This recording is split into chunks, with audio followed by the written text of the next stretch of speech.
The patient may not be able to verbally describe it but might be able to draw or choose an object related to the image.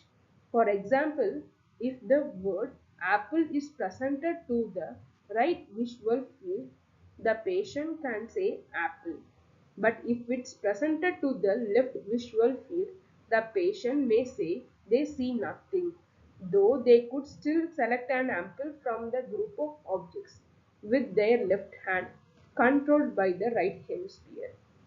Second one is the dual consciousness. Independent responses. The split brain condition suggests that each hemisphere can cooperate independently. In some cases, patients have demonstrated contradictory actions or choices from the two hemispheres, such as selecting different objects from with each hand simultaneously. Separate awareness.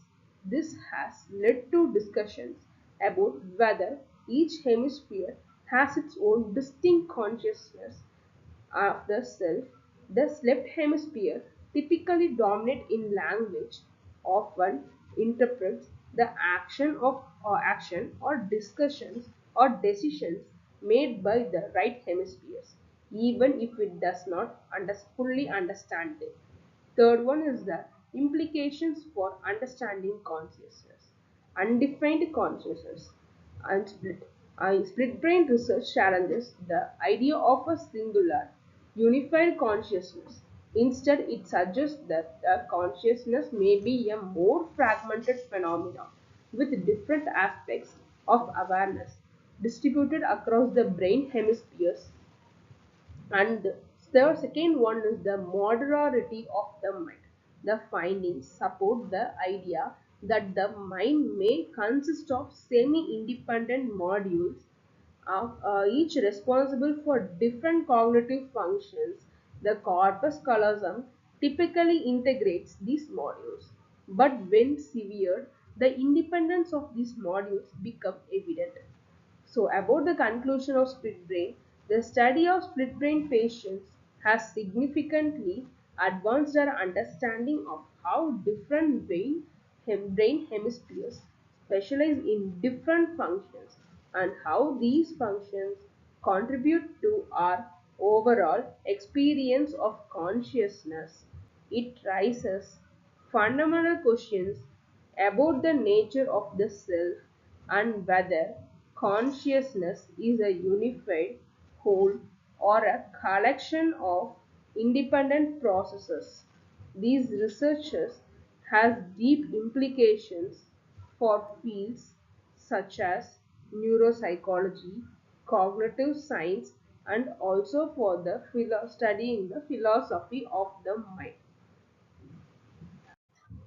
And in this slide, we can see the visual representation of the split brain operations. Thank you. Unilateral neglect, also known as hemispatial neglect or spatial neglect, is a neuropsychological condition in which a person fails to attend to one side of their body or the environment, usually following damage to one hemisphere of the brain. Most commonly, this condition occurs after a stroke or injury to the right parietal lobe, which results in neglect of the left side of the space. The features of unilateral neglect. First one is the neglecting of one side.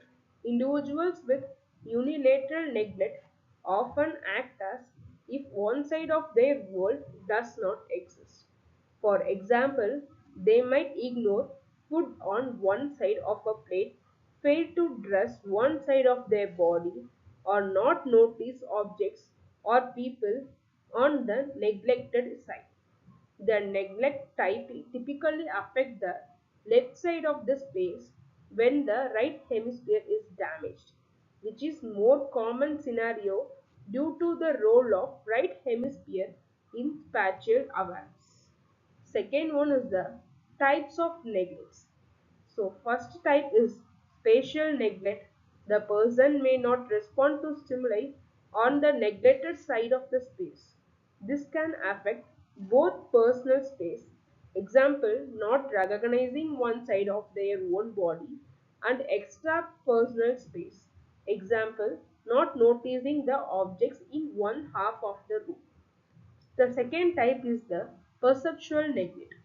The person may be able to see or perceive stimuli on the neglected side but fails to process